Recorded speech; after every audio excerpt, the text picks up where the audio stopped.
위기가 올 때 꼭 준비해야 할 것이라는 제목으로 말씀을 전하도록 하겠습니다. 자, 요즘 대한민국 사람들 중에서 가장 인기 있는 사람을 한 사람 들라고 하면 여러분들은 어떤 사람을 들 것 같습니까? 요새 핫한 사람이 있죠. 바로 손흥민 선수인데요. 프리미어리그 2021-2022 시즌 가장 골을 많이 넣은 선수로 골든부츠를 받은 선수입니다. 아마 여러분들은 축구 선수가 골 많이 넣은 게 뭐 그렇게 대단하냐고 얘기할지 모르겠는데요. 사실은 여러분 프리미어리그는 영국 리그라기보다는 전 세계에서 가장 최고의 리그라고 할 수 있죠. 세계 최고 선수들이 모여서 경쟁하는 그 리그인데 최고의 선수들이 모이는 가운데 한 해 동안 가장 골을 많이 넣은 선수, 그러니까 가장 골을 많이 넣는다는 것 자체가 대단한 일입니다. 그 세계 최고 리그에서 아직 한 골도 못 넣은 선수들도 많이 있다는 거예요.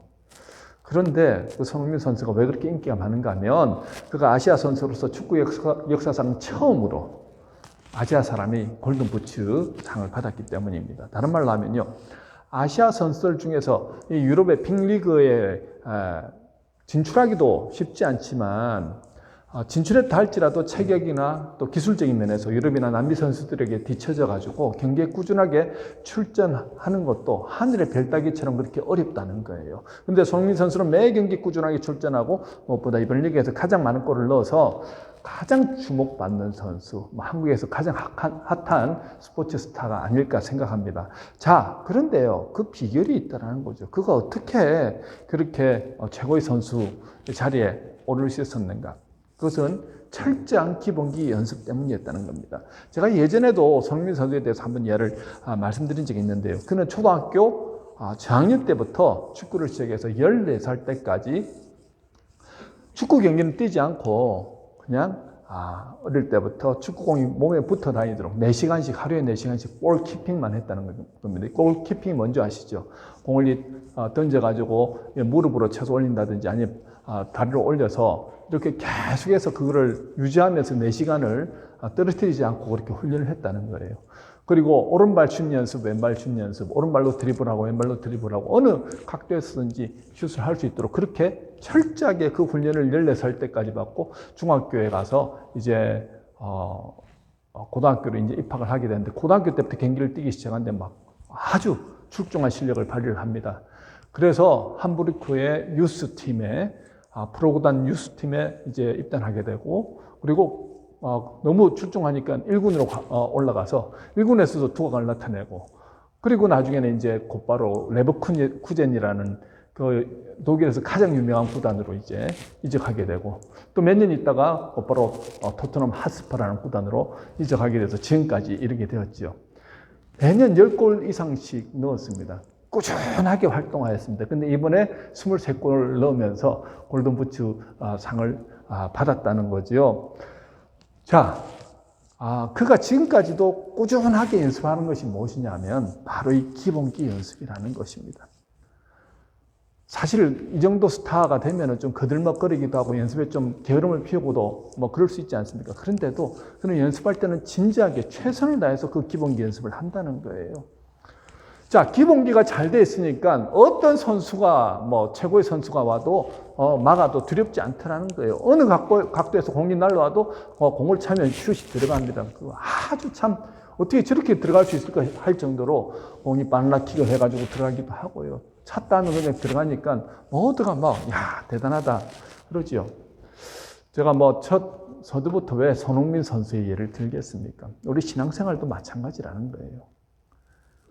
신앙생활에서 기본기가 약하면 언제든 위기가 올 때 흔들릴 수 있다는 것입니다.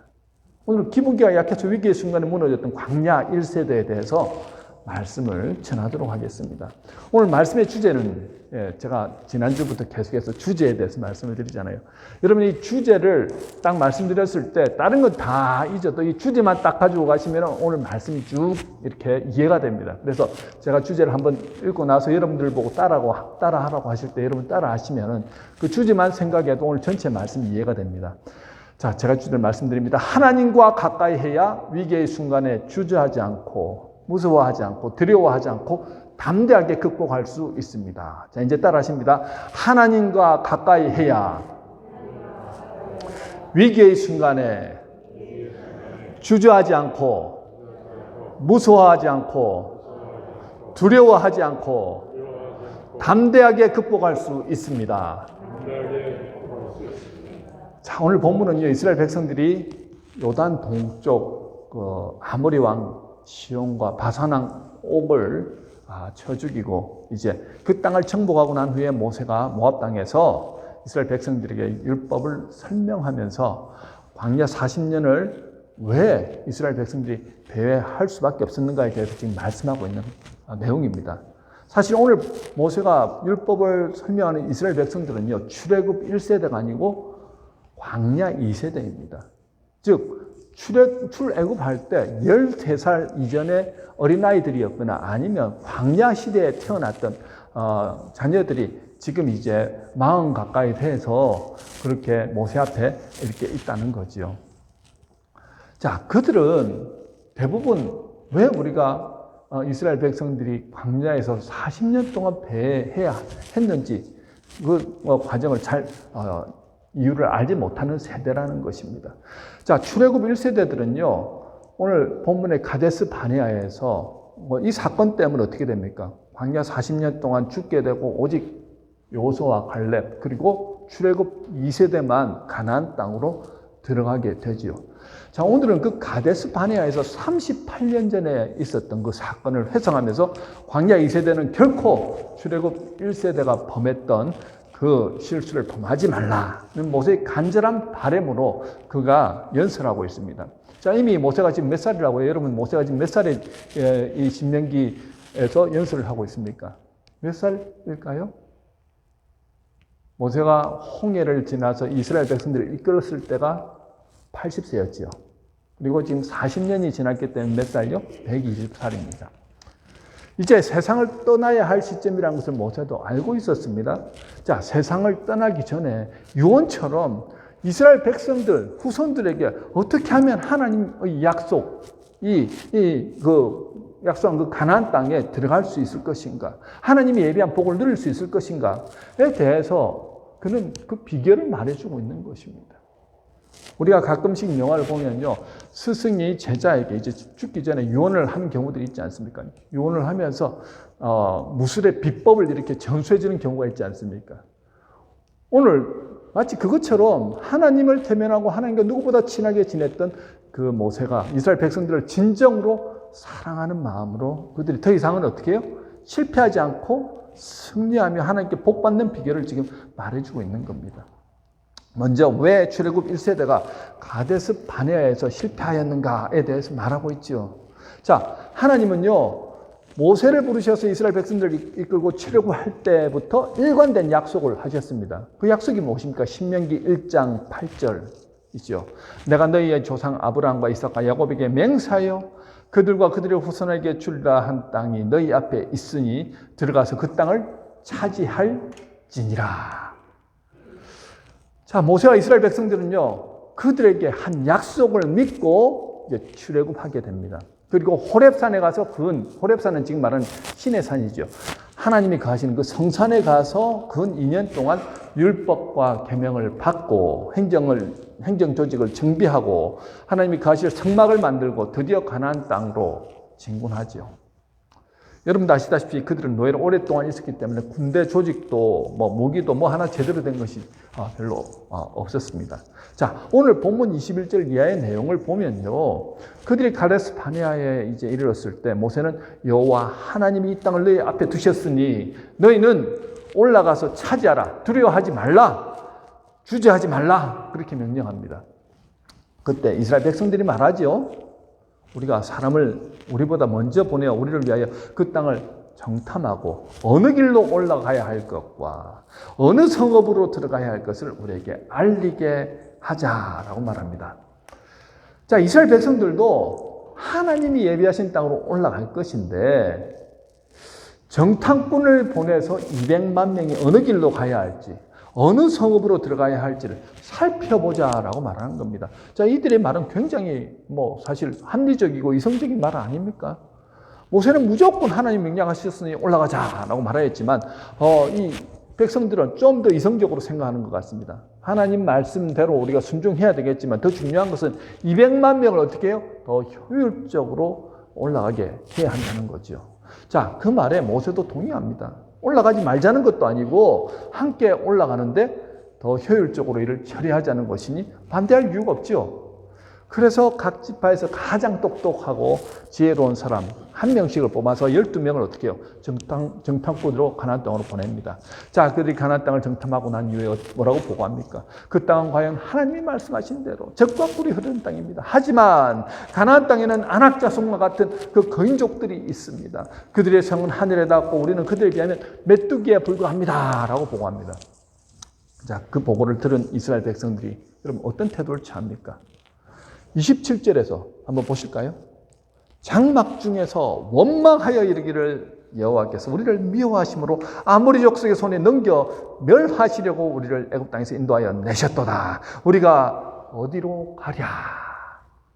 자, 그들은요 가나안 땅을 정탐하기 위해서, 사실은 가나안 땅을 정복하기 위해서 정탐꾼들을 보낸 거 아닙니까? 그들이 정탐꾼을 보낸 목적은 뭐라고요? 어느 길로 올라갈지, 어느 성읍으로 들어갈지를 결정하기 위해서 정탐꾼들을 보낸 것이지 가나안 땅 정복하지 않기 위해서 정탐꾼 보낸 게 아니라는 것입니다. 그런데 정탐꾼들은 그 땅이 너무 좋은 땅이라고 하면서 나무에 달린 열매를 다 가져왔는데 열매 하나가 너무 크고 맛있습니다. 당장이라도 올라가고 싶은 마음이 드는데 아낙 자손과 높은 성벽 이야기를 듣고 이스라엘 백성들은 두려움으로 가득 찼다는 것이죠. 그리고 곧바로 하나님을 원망합니다. 그러면서 하나님이 우리를 미워하셔서 아모리 족속의 손에 우리를 멸하시기 위해 이 땅으로 보냈다고 말합니다. 자, 모세는 출애굽 1세대가 가데스 바네에서 무엇을 잘못했는지 오늘 본문에서 분명히 말하고 있죠. 첫 번째가 무엇인 것 같습니까? 여러분 뭐라고 생각하십니까? 정탐꾼의 말을 믿으면서 하나님의 말씀 믿지 않았다는 거예요. 그것이 그들의 첫 번째 잘못이었다는 거죠. 두 번째는 뭡니까? 묻지도 따지지도 않고 그 정탐꾼의 보고를 들으면서 하나님을 원망하였다는 것입니다. 그러면서 하나님이 우리 아모리 족속에게 이스라엘 백성들을 맡겨 멸망시키려 한다라고 하는 말도 안 되는 그런 말들을 막 거짓 뉴스를 쏟아내기 시작하더라는 거죠. 자, 이스라엘 백성들은 굉장히 이성적이고 상식적인 것 같은데 이 위기의 순간에 전혀 상식적이지도 이성적이지도 않더라는 거예요. 자, 정탐꾼들 10명이 한 보고가 거짓 보고였습니까? 거짓 뉴스였습니까? 아닙니다. 정확한 보고였습니다. 아낙 자손이나 아모리 족속은요, 그곳에서 정착하면서 안정된 삶을 누렸습니다. 그곳은요, 철광산이 있어서 일찍부터 철기 문화가 발달했습니다. 그러니까 무기도 철제 무기를 사용하였기 때문에 청동기 무기보다 훨씬 더 강력하였다는 거예요. 성도 안정된 삶을 살기 위해서 성읍도 굉장히 높이 튼튼하게 지었습니다. 그래서 막 하늘에 닿는다 할 정도로 높은 성이었고요. 여러분 다윗과 싸웠던 사람 하면 누가 기억납니까? 그 블레셋의 장수? 예, 바로 그분 누군지 아시죠? 갑자기 골 뭐더라 이렇게 생각했습니다. 골리앗. 그 사람이 아낙 자손 출신입니다. 그 지역에 있는 사람들이 굉장히 덩치가 크고 힘이 강하고, 그러니까 자, 겉으로 드러난 모습을 한번 보십시오. 철제 무기로 무장했지요. 성벽은 하늘에 닿아 있지요. 그리고 그 사람들은 굉장히 힘이 강한 거인족들입니다. 상식적으로 생각해 보십시다. 싸움이 안 된다는 거예요. 무기도 부족하지요. 덩치도 작지요. 군대 정비도 안 돼 있습니다. 자, 이들이 굉장히 이성적이고 상식적이라고 생각하는 사람들인데 정말 이성적이고 합리적인 생각을 하고 있습니까? 여러분 그런 생각이 드세요? 한번 곰곰이 생각해 보세요. 그들이 하는 생각이 정말 이성적이고 합리적인 생각인가? 왜 그들은 이 전쟁에서 그 아모리 족속, 아낙 족속, 블레셋 사람들과 함께하지 않는 오직 이스라엘 백성들과만 함께하는 하나님을 생각하지 못하고 있느냐는 겁니다. 상식적이라고 생각한다면요, 합리적이라고 생각한다면 가장 먼저 우리에게는 하나님이 있잖아. 그러면 모든 것이 게임 끝 아니겠습니까? 그런데 그들은 전혀 하나님을 안중에도 없는 것처럼 그렇게 말하고 있습니다. 자, 10명의 정탐꾼들의 얘기를 들으니까요, 마치 지금 전쟁하러 올라가면 다 죽을 것 같은 그런 두려움으로 가득 찼다는 거죠. 그런데 그 중에 두 사람이 아니 무슨 말씀하십니까? 하면서 이제 얘기를 하고 있습니다. 그 정탐꾼 12명 중에 두 사람 누구지요? 여러분들이 잘 아시는 여로 시작하는 사람 한 사람, 여호수아. 그리고 갈렙, 맞죠? 여호수아와 갈렙. 이 무슨 말씀하십니까? 이 전쟁은 하나님께 속한 전쟁인데 우리는 올라가기만 하면 됩니다.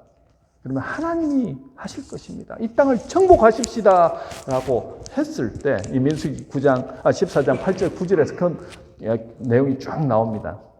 그때 이스라엘 백성들이 뭐라고 하는지 아십니까? 온 회중이, 한두 명이 아니고요, 온 회중이 그들을 돌로 치려 하였다라고 말합니다.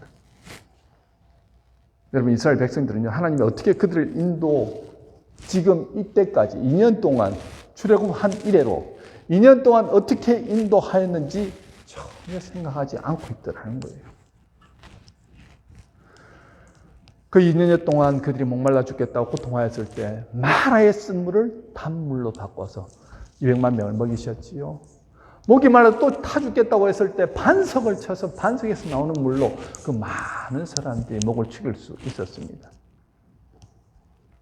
광야에서 먹을 게 있습니까?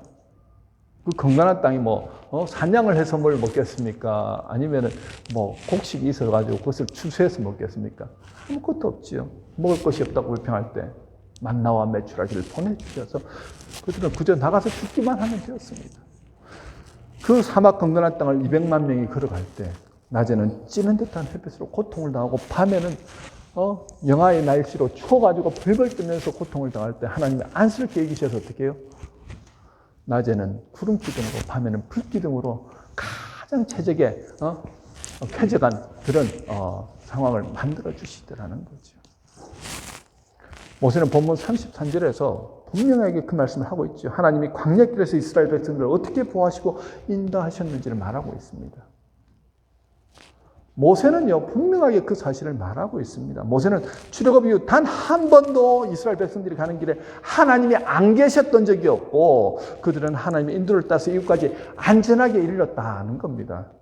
근데 이스라엘 백성들은 정말 상식적이고 합리적이고 이성적이라고 하면서도 당연히 하나님을 이 전쟁에 포함시키고 하나님이 어떻게 하실 것을 기대하며 기도하며 나아가면 벌써 가나안 땅을 정복하고 그들은 그 땅에서 하나님이 예배하신 복을 다 들을 수 있었을 것인데 하나님을 생각하지 못하더라는 거예요. 여러분, 이 모습이 광야 1세대가 가장 잘못한 모습이었다는 거죠. 여러분, 진정으로 여러분들이 이성적이고 합리적이고 상식적이라고 한다면 눈에 보이는 것만이 전부라고 생각하면 그런 분들은 전혀 이성적인 분이라고 말할 수 없죠. 우리 과학적으로 증명되지 않았습니까? 미생물 중에 보이지 않는 게 훨씬 더 많습니다. 바이러스가 눈에 보입니까? 보이지 않잖아요. 그래도 바이러스가 존재한다는 걸 알잖아요. 우리는 그렇게 안다고 할 때 상식적이다, 합리적이다 말하지, 바이러스가 눈에 안 보이는데 무슨 말 합니까? 난 못 믿습니다. 그러면 그 사람 보고 어떻게 해요? 비상식적이다, 무식하다고 얘기하죠. 하나님의 세계도 마찬가지라는 거예요. 우리가 아무리 하나님이 보이지 않는다고 하더라도 하나님이 이루시는 놀라운 일들은요, 사람의 상식으로, 생각으로, 이성으로는 어떻게 증명할 수 없는 일들이 참 많지 않습니까? 그런데 나는 그것을 증명할 수 없기 때문에 하나님을 믿을 수 없습니다 하면은 오늘 본문의 이스라엘 백성들과 비슷한 모습을 보이는 사람이라는 거예요. 머리로만 하나님을 알지 진정으로 하나님을 인격적으로 만나보지 못한 사람이라는 거죠. 여러분, 이스라엘 백성들과 모세의 가장 큰 차이점이 뭔지 아십니까? 자, 모세는요, 직접 하나님을 대면하여 보았고, 하나님의 음성을 들었고, 하나님 인도하심을 받았지만, 이스라엘 백성들은 모세를 통해서만 어떻게 해요? 하나님의 음성을, 명령을 들을 수 있었다는 것입니다. 자, 그러다 보니 이스라엘 백성들 입장에서는요, 홍해가 갈라지는 것도 하나님께서 하셨습니다. 모세가 말하지만 그들 입장에서는 자연적으로 우연히 일어난 일일 수도 있잖아요. 라고 생각하지 않을까요, 여러분? 또 그런 건 어떻습니까? 날마다 공급되는, 만나와 메추라기. 이 지역에서는 그냥 공급되어지는 거예요. 하나님이 보내주신 게 아니에요. 라고 생각할 수 있지 않을까요? 하나님을 대면한 모세는요, 직접 하나님의 음성을 들었습니다. 내가 홍해를 가르게 할 것이다. 내가 만나와 메추라기를 보내줄 것이다. 분명히 듣고 하나님 인도를 따라가니까 그것이 하나님이 하셨다는 것을 믿게 되고 알게 되더라는 것입니다. 여러분, 이것이 너무나도 중요하다는 거예요. 결정적인 순간에 믿음으로 반응하느냐 아니면 불순종하고 원망하느냐, 여기서 차이가 나더라는 거죠. 이스라엘의 그 믿음의 조상들 대부분은요, 직접 하나님의 음성을 듣거나 경험하였습니다. 아브라함, 이삭, 야곱 모두 하나님의 택함을 받았고 하나님의 음성을 들었고 하나님의 약속을 믿고 나갔던 사람들 아닙니까? 모세도 마찬가지였지요. 여러분, 저와 여러분도 마찬가지입니다. 예수 그리스도를 통해서 내가 너를 낳았다, 내가 너를 택했다, 내가 너를 나의 자녀로 삼았다, 그것을 깨닫고 주는 그리스도시 하나님의 아들입니다 하고 믿음을 통해서 눈이 열리고 영의 귀가 열리지 않았습니다. 자, 그런 분들이 이성적이고 합리적이라고 하면서 과학적이고 증명 가능한 것들만 믿고 하나님의 세계 안에서 이루어진 그 놀랍고 이성적이지 않은 그런 일들, 증명할 수 없는 일들에 대해서는 나는 도저히 믿을 수 없습니다 라고 얘기를 한다고 한다면, 여러분, 그 모습이 바로 믿음이 없는 모습이라는 거예요. 출애굽 1세대가 왜 실패하였습니까? 결국은 하나님을 믿지 않았다는 거예요. 그저 하나님을 잘 믿는 그 모세 하나님 정도로만 그들은 이해를 했다는 것입니다. 그들은 분명히 하나님이 택한 백성이었습니다. 하나님은 그들 때문에 모세를 보냈는데, 모세는 하나님과 인격적인 관계가 맺어져 있었는데 이스라엘 백성들은 하나님과 인격적인 관계가 맺어져 있지 않더라는 거죠. 그러니까 하나님을 신뢰하지 못합니다. 여러분, 우리 하나님을요, 성경 안에서만 역사하시는 전설의 신 정도로만 생각하시는 분은 한 분도 안 계실 줄 압니다. 오늘 본문에서 모세는요, 출애굽 1세대에게 하나님이 그들에게 어떤 분인가에 대해서 분명하게 이렇게 말합니다. 첫 번째는요, 너희를 위해 먼저 가서 싸우시는 하나님이라는 겁니다. 다시 한번요, 너희를 위해 먼저 가서 싸우시는 하나님이라는 겁니다. 30절 보실까요? 우리 다 같이 함께 한번 읽도록 하겠습니다. 시작. 너희보다 먼저 가시는 너희의 하나님 여호와께서 애굽에서 너희를 위하여 너희 목전에서 모든 일을 행하신 것 같이 이제도 너희를 위하여 싸우실 것이며. 자, 여러분, 모세가 경험한 하나님은요, 어떤 하나님입니까? 애굽에서 홍해를 건널 때, 물론 그 전에 벌써 10가지 재앙을 통해서 하나님께서 놀라운 일을 행하셨지만 가장 큰 일 하면은 홍해 앞에서 일어난 사건 아닙니까? 자, 홍해를 건널 때 저 뒤에서는 애굽 군인들이 병거와 말을 타고 막 지금 뒤쫓아오고 있습니다. 오는 이유는 뭐라고요? 이스라엘 백성들 다 죽이겠다는 거예요. 몰려오는데 막 그 먼지 구름이 엄청나게 일어나고 있습니다. 앞에는 홍해가 가로막혀 있습니다. 그때도 똑같이 오늘처럼 막 원망하고 우리를 죽게 하려고 여기까지 나오게 하였느냐부터 해서 막 이런저런 말들이 나오기 시작합니다. 그때 모세가 하나님 앞에 기도하였을 때 하나님이 너희 지팡이를 들어서 어떻게 해요? 홍해를 가르치라! 그러면 그것이 갈라질 것이다 말하죠. 그렇게 하였을 때 짜잔 하면서 지금 이렇게 통로처럼 쫙 하면서 홍해가 바다 기둥이 이렇게 탁 생기는 것처럼 쫙 길이 납니다. 그리고 이스라엘 백성들이 그 마른 땅, 바다의 마른 땅으로 걸어서 쫙 가는데 그 뒤를 이어서 어떻게 해요? 병거를 타고 애굽 군사들이 막 쫓아갑니다. 제일 마지막에 있던 그 마지막 사람이 이제 육지에 딱 올라갔을 때 잡힐 듯 말 듯한 그 순간에 어떻게 해요? 물이 쫙 덮어버립니다. 엄청난 물이 그냥 와서 덮어버리니까 애국 군인들 모두가 몰살당합니다. 누가 싸우셨다고요? 하나님이 싸우셨죠. 우리와 다른 방식으로 일하시는 하나님이십니다. 이스라엘 사람들은 자신이 직접 나가서 싸운다고 생각하지만 하나님 그렇게 일하시지 않더라는 거예요. 홍해를 가르게 하시고 구해내시고 무엇보다도 어떻게 해요? 홍해물을 덮어서 애국 군인들을 다 싸워서 이기시더라는 거예요. 그뿐만입니까? 이스라엘 역사상에 또 위대한 놀라운 일들이 참 많지 않습니까? 바벨론에 의해서 남유다가 완전히 망하였습니다. 586년에 망하였고요. 이제 하나님께서 약속 예언자들, 선지자들 통해서 70년 후에 어떻게 해요? 너희들을 다시 예루살렘으로 다 포로에서 귀환하게 해주겠다. 말씀하셨지만 앞이 보이지 않습니다. 나라는 망했고요. 희망이 전혀 보이지 않는데 바사의 고레스 왕이 칙령을 내립니다. 유다 사람들, 너희들 여호와 하나님을 위해서 예루살렘으로 들어가서 성전을 지으라. 자, 43,000 몇백 명이 그 말씀에 순종하여서 다시 바벨론에서 예루살렘으로 돌아오게 됩니다. 여러분, 지금 고레스 왕은 유대인이 아닙니다. 고레스 왕은요, 사실은 이방신을 믿는 이방인이었고요. 그렇지만 하나님께서 그 마음 가운데 주장하시죠. 믿음을 허락하셨습니다. 네가 이렇게 잘 된 것은 이스라엘의 여호와 하나님이 너를 도와주었기 때문이라는 그 믿음을 주십니다. 그 당시에 누가 그 신하로서 일하였습니까? 여러분들이 잘 아시는 다니엘. 그리고 다니엘의 세 친구들이 있죠. 그 외에 또 보이지 않는 곳에서 일하였던 많은 유대인들이 신하로서 일하였을 때 그때 많은 예언들을 하였고 또 신비한 이적들을 일으켰고 그러면서 여호와 하나님도 살아계시구나 하는 것을 알았고 예레미야를 통하여서 우리로 하여금 이방 땅에서 다시 예루살렘으로 돌아가게 하실 것이라는 분명한 그 말씀을 고레스 왕에게 전하지요. 고레스 왕도 이 여호와 하나님을 잘 섬겨야 내가 복을 받겠구나. 그래서 결국 칙령을 선포하고 돌아가게 하시더라는 거죠. 그 일을 누가 하셨다고요? 하나님이 하시더라는 거예요. 여러분, 우리의 생각과 다르게 완전히 나라가 망했음에도 불구하고 하나님은 하나님의 방법으로 일을 하시더라는 것입니다. 너희보다 앞서가서 너희를 위하여 싸우겠다는 것입니다. 이것이 하나님의 방법이라는 거예요. 두 번째, 모세가 출애굽 1세대에게 하나님에 대한 그래서 전한 말씀은요. 여호와께서 너희를 안으사 이것까지 인도하셨다 하는 겁니다. 이스라엘 백성들을 안고 2년여 동안 지금까지 인도하셨다는 거예요.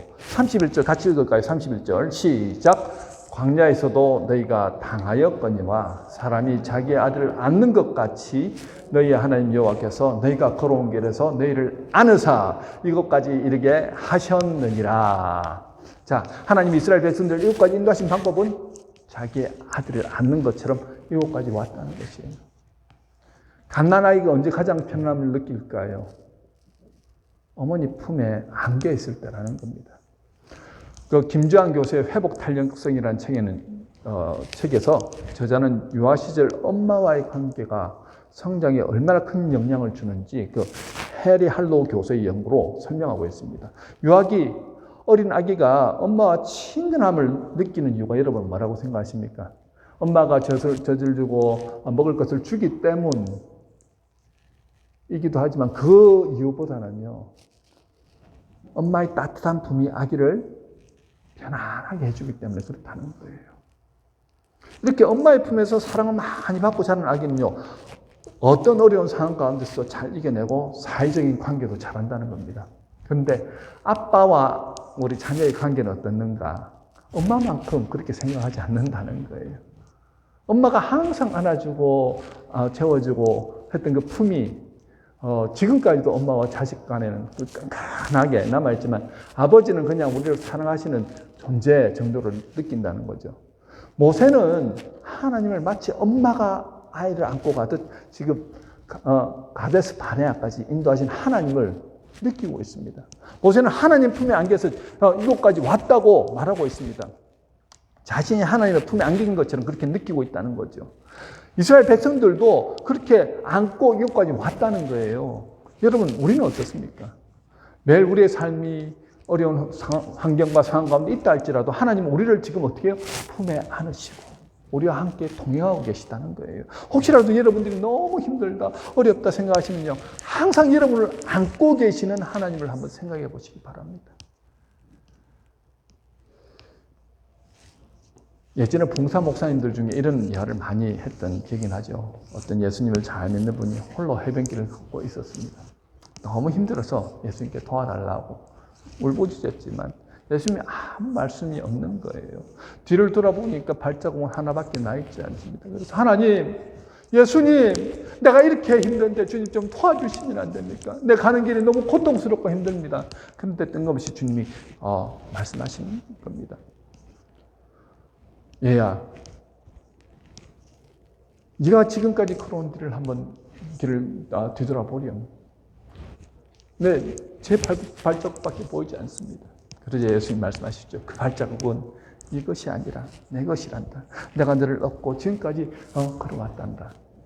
여러분, 아무리 힘들고 공부한 상황이라 할지라도요, 하나님은 엄마가 아기를 안듯 여러분을 안고 인생길을 그렇게 함께 걸어가고 계신다는 거예요. 그분이 바로 우리를 너무나도 사랑하시는 하나님 아버지이십니다. 우리를 너무 사랑하셔서 아들까지 십자가에 내어주신 하나님이 우리 혼자 고난 가운데 고통당하라고 내버려 두시지 않는다는 거예요. 중요한 것은요, 모세가 아무리 하나님 우리를 위해 먼저 가서 싸워주시고 우리를 안고 가시는 자상하신 분이라고 말해도 그들은 믿지 않더라는 겁니다. 32절에서 뭐라고 말합니까? 이 일에 너희가 너희의 하나님 여호와를 믿지 아니하였도다. 정말 안타까운 것은 믿음이 없는 자는요, 항상 타인의 말에 영향을 받을 수밖에 없다는 것입니다. 자신이 하나님을 만나고 경험하고 교제하고 하나님의 인도를 받는 사람은요, 상황과 환경에 상관없이 치우치지 않고 믿음의 반석 위에서 흔들림 없이 서 나갑니다. 그런데 그런 하나님의 경험이 없는 사람은요, 항상 타인의 말에 휘둘리더라는 거예요. 왜 많은 크리스찬들이 이단의 꾀임에 넘어갑니까? 하나님에 대한 분명한 확신이 없으니 이단의 말을 들으면요, 혹해서 넘어간다는 것입니다. 이런 하나님 경험이 없는 사람은 조금 힘든 일이 내 앞을 가로막아도 하나님을 원망하고 불평하더라는 거예요. 여러분, 이스라엘 백성들도 모세의 하나님에 대해서 알긴 알겠는데 확신이 없으니까 위기의 순간에 흔들리더라는 거예요. 모세 믿었다가 2년 동안 광야에서 죽을 고생하며 이곳까지 왔는데 잘못해서 이제 가나안 땅에 아모리 족속과 전쟁했다가 모두 죽으면 어떻게 될까? 그들은 먼저 그 걱정부터 하고 있습니다. 하나님을 아예 개입에 넣지도 않습니다. 결국 출애굽 1세대는 그들의 믿음 없음으로 가데스 바네아에서 모두 다시 광야로 38년 동안 방랑한 인생을 살다가 죽게 되지요. 모세는 광야 2세대들에게 너희들은 이처럼 부모 세대가 저질렀던 불신앙의 모습을 결코 따라가서는 안 된다고 지금 당부하고 있습니다. 이제 요단강만 건너면 곧바로 가나안 땅 정복 전쟁이 시작될 것인데 이제부터는 철저하게 하나님을 믿는 확신으로 나가야 한다는 거죠. 여러분, 어쩌면 저와 여러분도 이 광야 2세대와 같은 상황 가운데 놓여 있을지 모르겠습니다. 지금까지 하나님의 은혜와 역사로 광야 같은 이 세상에서 안전하게 하나님은 우리를 이곳까지 이끌어 주셨습니다. 자, 앞으로 어떤 일이 일어날지 모르죠. 계속해서 전쟁, 그다음 식량의 문제, 기후 문제, 전염병의 문제, 끊임없는 문제가 우리 앞을 가로막고 있습니다. 자, 요단강 앞에 모세는 광야 이세대가 능히 가나안 땅을 정복할 수 있는 분명한 방법을 제시하고 있죠. 첫 번째가 뭐라고요? 하나님이 너희 앞서 싸우신다는 점. 그리고 엄마가 아기를 안고 가듯 너희를 안고 가신다는 사실을 분명히 뭐 하라고요? 확신하고 나아가라는 것입니다. 여러분, 이 확신만 있다고 한다면요, 어떤 환경과 상황 가운데 놓인다 할지라도 능히 이겨 나갈 수 있다는 것입니다. 이 확신이 흔들려 버리면요, 위기가 조금만 오면은 우리 모두가 다 흔들려 버리죠. 신앙도 믿음도 그리고 가정도, 모든 삶도 흔들려 버린다는 것입니다. 자, 두 번째, 하나님과 개인적인 만남을 가지고 하나님의 음성을 듣고 하나님의 인도를 받으며 하나님과 친하게 지내라는 것입니다. 여러분, 확신이 생기기 위해서는요, 하나님과의 관계가 중요하다는 거예요. 모세는 하나님과 개인적인 만남이 있었고 하나님의 음성을 들었고 하나님의 인도를 받았다는 것입니다. 한마디로 하나님과 친하게 지냈습니다. 그렇게 지금 모세 앞에 놓인 아모리 족속과 가나안의 장대한 성벽이 전혀 두렵지 않다는 거죠. 여러분은 어떻습니까? 여러분 앞을 가로막고 있는 그 강력한 철제 무기로 부정한 안악자손이나 아모리 족속이나 높은 성벽으로 인해서 두려움으로 벌벌 떨고 있지는 않으십니까? 그때 필요한 것은 주저하지 말고 두려워하지 말고 올라가서 차지하라는 그 하나님을 확신하고 믿고 나아가는 것입니다. 그 다음부터는 하나님이 일하신다는 거예요. 중요한 것은요, 여러분, 매일 모세처럼 하나님과 친근한 관계를 유지하는 것이 중요하다는 것입니다. 하나님 앞에 나가서요, 하나님 음성을 듣고 여러분의 마음을 말씀하시고 오늘 여러분에게 주어진 삶에 최선을 다해서 성실함으로 나아가다 보면 하나님 우리 앞에 놓여진 그 두려울 수밖에 없는 그 장애물들을 먼저 가셔서 어떻게 한다고요? 키워주신다는 거예요. 그리고 우리를 위해서 싸워주시고 우리를 감싸 안으시고 천국 가는 그 길까지 어떻게 해요? 안전하게 인도해 주신다는 겁니다. 여러분 지금 여러분이 모세처럼 매일 하나님 앞에 나아가 개인적인 기도와 예배 시간을 가지고 계시다면 여러분은 하나님과 친근한 관계를 잘 유지하고 계시는 겁니다. 그러나 내가 너무 바빠서 도무지 하나님과 개인적인 관계를 가지고 계시지 못한다고 한다면요. 여러분 하나님은 다시 여러분이 주님 앞에 나오시기를 간절히 바라고 있습니다. 혼자 그 시간을 가지는 것이 힘들잖아요, 사실은. 그래서 교회로 모이라고 하는 겁니다. 교회에 와서 함께 예배 드리는 건 너무 중요하죠. 나 혼자 개인적인 시간을 갖기가 너무 힘드니까 어떻게 하라고요? 새벽 예배에 나와서 함께 기도하자는 거예요. 수요 예배에 나와서 함께 말씀 들으라는 겁니다. 여러분 믿음은 어떻게 생긴 줄 아세요, 여러분? 믿음이 생기는 방법 말씀드릴까요? 로마서 10장 17절에 여러분 외우는 말씀 많이 있습니까? 믿음은 들음에서 나며 들으면 그리스도의 말씀으로 말미암느니라고 말합니다. 매일 하나님의 말씀을 듣다 보면요, 믿음이 생긴다는 거예요. 하나님의 살아계심 느껴진다는 것입니다. 그렇게 하면서 점점 하나님과 친하게 지내는 거예요. 그렇게 하다 보면 여러분들 하나님께서 하시는 놀라운 일들이 보입니다. 느껴집니다. 그리고 믿음으로 순종하며 나아가잖아요. 그러면 하나님과 친하게 지내다 보니까 주저함이 없고 두려워함이 없고 그리고 무서움 없이 우리에게 맡겨진 일들을 전진하여 나아갈 때 결국은 하나님이 예비한 복을 누리는 놀라운 은혜를 경험하게 될 겁니다. 저는 여러분들이 그 은혜를 매일매일 누렸으면 좋겠습니다. 하나님은 이미 말씀하셨습니다. 이스라엘 백성들은 하나님의 백성들이었는데 그들이 믿지 않음으로 하나님이 예비하신 복을 받아들이지 못하더라는 거죠.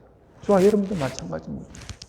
하나님은 그저 믿고 따라오더라.